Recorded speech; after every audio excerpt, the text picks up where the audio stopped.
Fruit juice ક્યારેય ન પીવાય. શા માટે? તો કારણ જાણીએ. ફ્રૂટ જુદા જુદા વિટામિન્સ અને મિનરલ્સનો ખજાનો છે.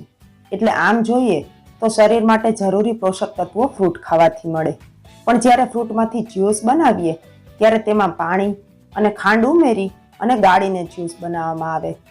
જ્યુસને ગાળવાથી શરીર માટે ઉપયોગી ફાઇબર એટલે કે રેશા તો દૂર થઈ જાય અને ઉપરથી ખાંડ નાખવાથી એ બ્લડમાં શુગર વધારે.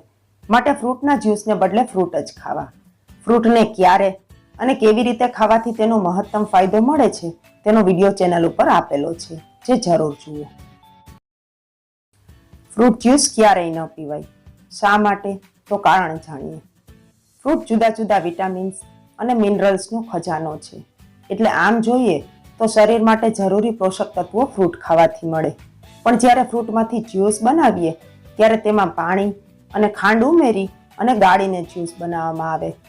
જ્યુસને ગાળવાથી શરીર માટે ઉપયોગી ફાઇબર એટલે કે રેશા તો દૂર થઈ જાય અને ઉપરથી ખાંડ નાખવાથી એ બ્લડમાં શુગર વધારે. માટે ફ્રૂટના જ્યુસને બદલે ફ્રૂટ જ ખાવા.